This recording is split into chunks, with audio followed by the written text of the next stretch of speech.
Now then, this is the fire that the campfire that I'd like to light up. It is actually stuck on there, so that's going to be interesting. I've got another one here, big old thing.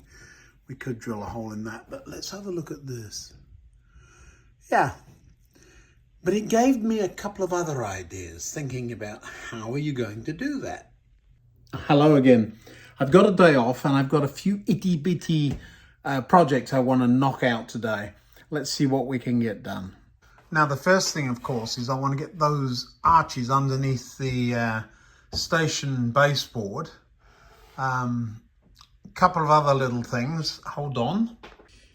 I'm having a bit of a clear up and I found this old piece of corroded brass channel, and rather than thinking here's a hammer, what can I hit, I was going to put it in the garage, and I realized that our hardboard front slots nicely into it, so this is due to go there, isn't it? I was wondering about this whole thing. It's on the front of the station. It goes the full length of the baseboard. Now I want to be able to see into it, but if I just cut arches, it's going to be really bendy and there'll be no strength in it. The ply, of course, I mean, with that lovely paint job, ick.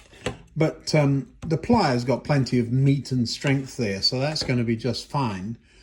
So what I've decided is to keep very similar spacing and cut out holes, so elongated holes like ovals.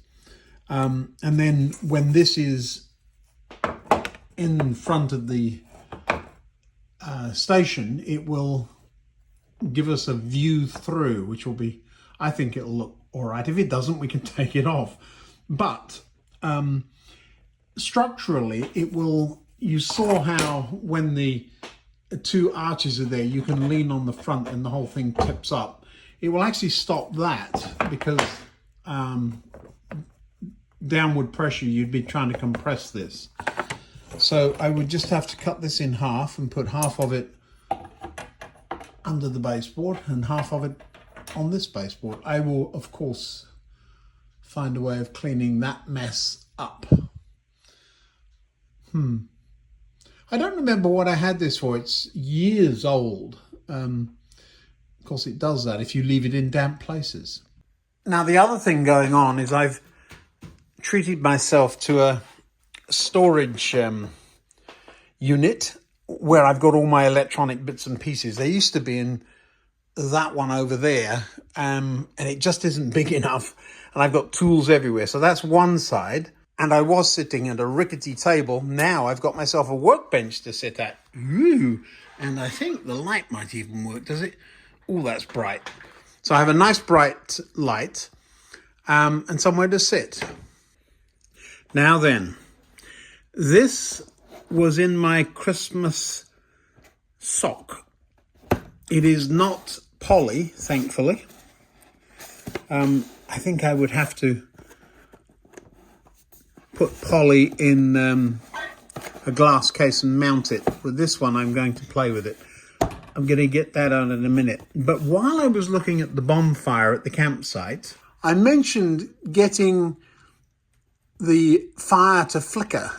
And my intent was to find a couple of LEDs, but it really is very tiny and it is glued down. So I'm going to actually have a play elsewhere first. Remember I said I've got this big old fire over here if it all goes wrong. But here's what I've got in mind. In my newly organized drawer of bits are these two boxes here.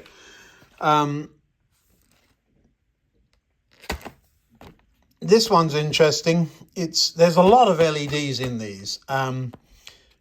Because I do a lot of this stuff, I tend to buy them in bulk and then find I've got them years later. This is red and green in one device. We'll have a little play with that in just a minute. But this one is flickering candle lights. Now, I'm not sure. It says yellow. I don't remember what color these actually are. Probably yellow, because that's what it says on the box. You know those tea light candles that you get that are run by batteries? Well, these are, I don't know, replacement, I suppose you would say, replacement LEDs for those. So let's have a play and see what we can come up with. Now, I will try and remember to put the link to those in the description, but let me show you what they look like. Again, that's interesting. They're coming these days with packs of resistors. So we've come across these before. This is an LED. Remember the longer ones, the plus. Well, now there's an LED. There's a couple of things to notice. Let me put it side by side. A couple of things to notice about it. First of all, the lens, the end piece there, is opaque instead of clear. Do you see? That's the normal clear device, and you can see that. And on this one, and the end acts as a lens. And then on this one, it really is two LEDs in one package, and they make it opaque because one side's red, the other side's green, and when you mix red and green light together, you get a yellowy color. So let's prove that, shall we? I've got some more breadboard on order. We'll just ignore that. I'm using this end, but the rails are still powering that other project. It won't hurt anything. Right, so let's have a look at that flickery one first.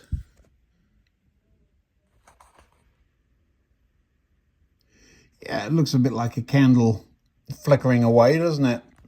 Okay, so now let's look at this dual LED. What are we going to do here? Oh, well, there's the green. It's very bright.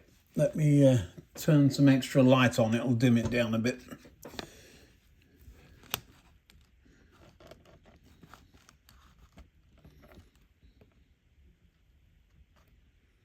So that's green, and that must be red then. So you see the same device is giving green and or red. Now if we mix the two together, I'll have to rearrange these wires. How am I going to do that? Now the video might be a little bit flickery from time to time, and that's because right above my head is an LED light, and they tend to flicker on the camera from time to time. All I'm doing here is joining the two LEDs together. Now if I poke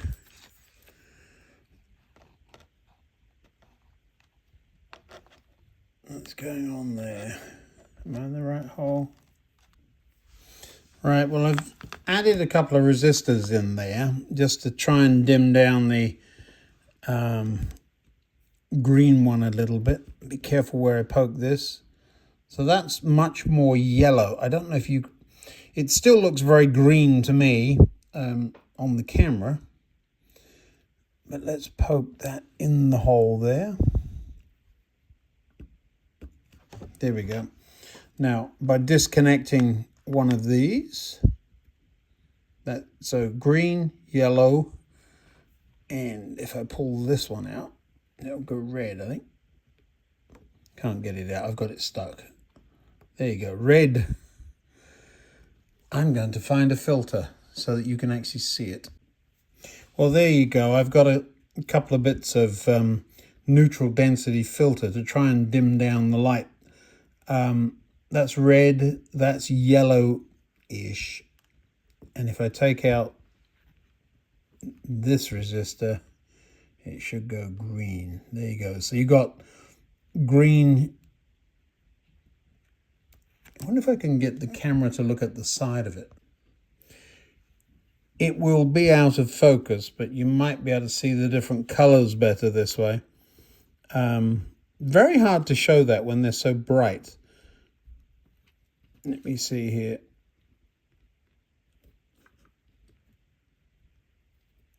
That's yellow. green and red. I think you can see, well, maybe that works. Well, this is my best effort. It does look yellowish. It's certainly not bright green, even though the edges are green. And if I take out this resistor, it will go green. That's green, green, yellow. And if I pull out the big one, it should go red. Let's see. Yeah, there you go. So you could have one signal with just one light on it that would change from red to green simply by moving a switch over. So you don't even need two LEDs. Now, the other one, gently flickering away. Well, now, it's very difficult to show you this on camera because the LEDs are looking straight at you. But by stacking these two LEDs, the red one is shining through the yellow one, but the yellow one's still flickering away. And so we've actually created a little bit of a fire flicker. So if I were to drill a hole in that bonfire and make those two things work at the same time, we would have a flickering fire. Now, model railway people, where else do we use flickering fires? Just saying. So we're going to try that first. I thought you'd never ask. So now, a flickering firebox effect on a very small, inexpensive locomotive. There it is, Connie. Nicely stuck in there. Let's get it out without breaking it. There we go. So Connie, you're going to get a firebox flicker. Obviously not wired for DCC. Toy-like, but they were back then.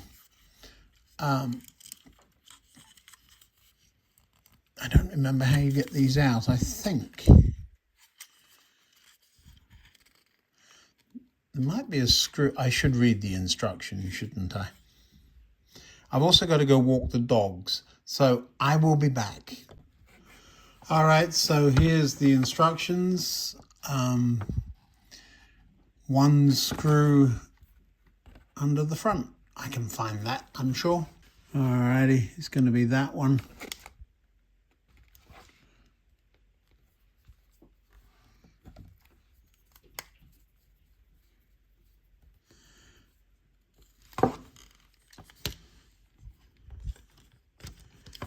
Not quite loose enough yet.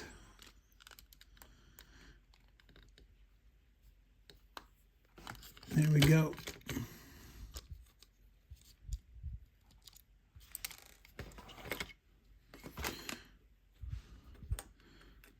And be careful you don't lose the little piece. Well, there's absolutely nothing to it, I will say. So, need a little bit of an explanation on this one. Let me get a pen and a paper for you.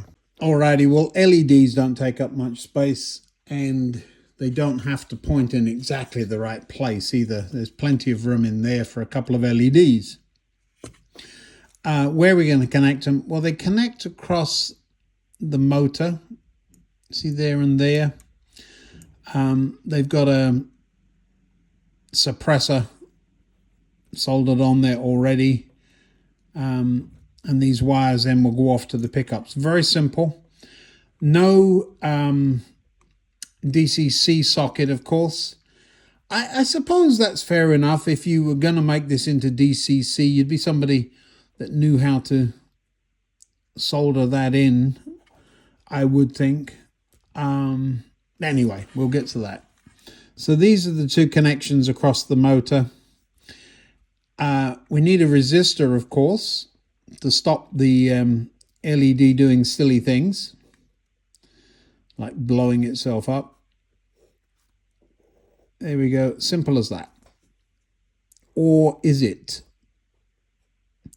So that would work if the motor were going along and we knew we got which way round plus and minus were. If we don't know that, what we could do is simply put a second LED in.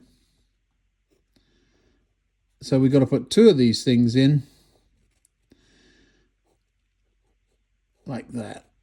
Now, if we want a red one in the background, we would have to put yet another resistor in and a couple of LEDs, red ones this time, isn't it?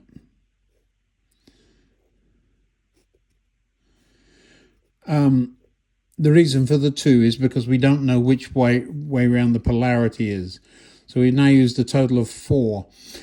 I'm going to explain something fundamental to electronics. Let me move my train out of the way. We could do it another way. So here's our motor connections, and we don't know whether it's going to be plus or minus. We've no idea what's coming in there. So what we could do is this. It's called a bridge rectifier, but you don't have to worry about what it's called, just how it works.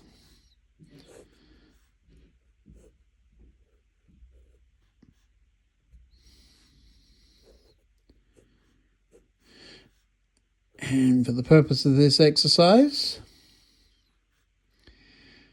when electricity comes along this way, what we're going to do is we're going to block it from going that way by putting a diode there. Not an LED, but just a regular, although I suppose you could, just a regular diode. If you wanted to build one, I've got one N4001s all over the place, so we could use those, I suppose. So the electricity comes along this way, can't go that way, so it goes this way, flows down here, goes through our LED, which gives off light, and then back up here. Could go that way, but why would it? It came from there. And back down this way. We'll put another one in here. So there are 4 diodes in this square circle look. So it came this way. Now when this one goes plus, it comes this way. Can't go that way because it runs into a diode. So it's going to go through this and again go that way, through the LED and back. Now, don't worry about the symbol. It's just I've put it in that way to show the current path. So this one, if it's positive, will go down this way, like that. And if this one goes positive, it goes this way, through the... So the current is always going to go that way through this device, no matter what it is. See that? So one way it goes that way, and the other way it goes that way. So if we were to put, so I drew a sine wave there. If it were a sine wave, which we usually call AC, alternating current, then on here we would see a series of bumps. So even though it goes negative, it still goes positive. For the purpose of this exercise, our motor is there going one way or the other, depending on which direction it's going, but our LEDs would still always get current in the same direction. However, it's using 1, 2, 3, 4 diodes and an LED. Doing it the other way, you're just using 2 LEDs. And since the diodes and LEDs are about the same price, we're going to do it this way. Do you see? Well, apparently I have a certificate saying this is a limited edition. Seems a shame to butcher a limited edition, doesn't it? Not at all. It's a toy. So what we're going to do is solder simply a couple of wires on there. Let me see what I can do. Well, of course, my test locomotive will be identical under the hood, so we could just use that, couldn't we? In a way, it's probably better to do that because I have a feeling that we're going to see light shining through the shell of this. Look, if I put this up here,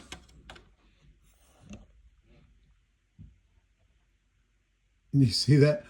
That's going to be quite fun. So I'm actually going to put Connie back together, pop her in a box, and use the test locomotive. It won't change anything.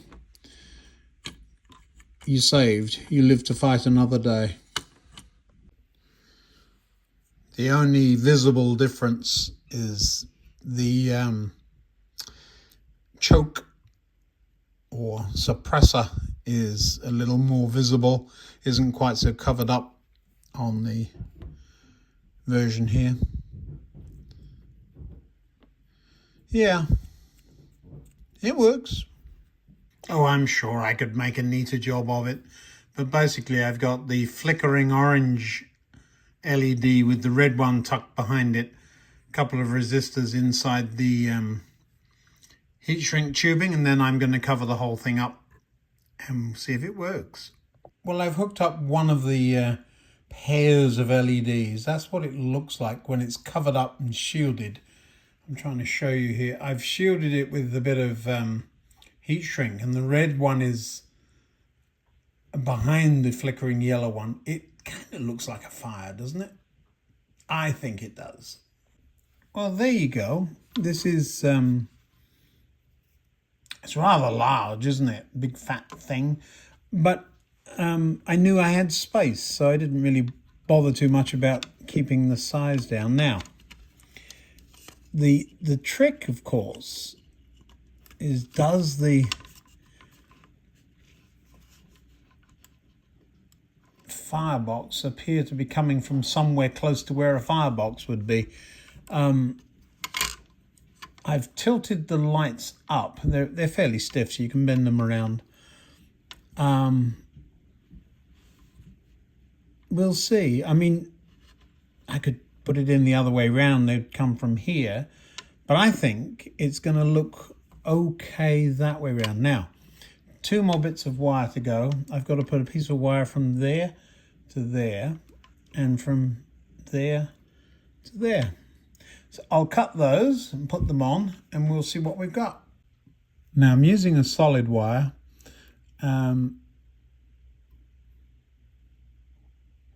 It should help it stay in place a little better. Now let's see if I can do this without melting the motor mount.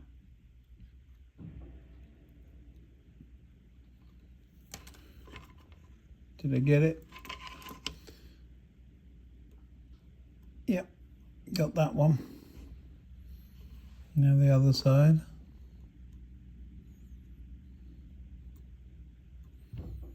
Yep, all good. Now then, does it work? I've got on the wheels there something. Let me grab a battery and put it on the wheels. You need to be able to see it. So,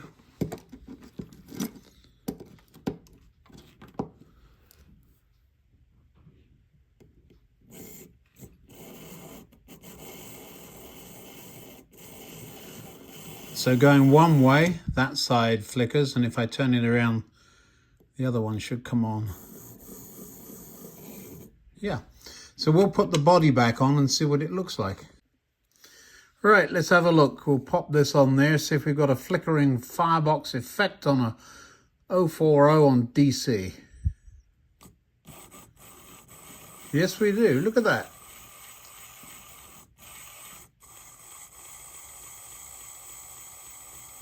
And the other way, well, I could just turn the train round, couldn't I?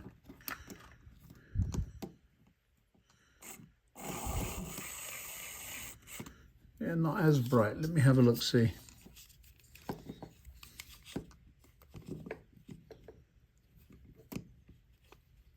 Where are the wheels? There they are.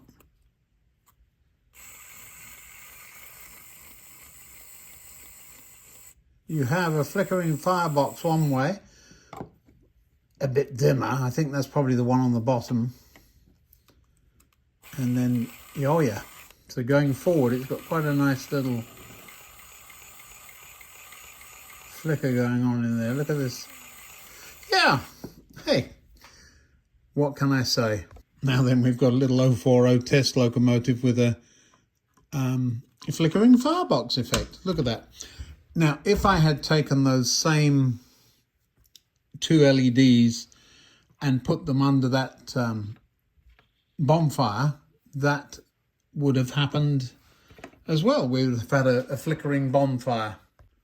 I'm not making excuses, but I would have to cut that off and drill through it. I will get on with it. I'm just feeling underneath.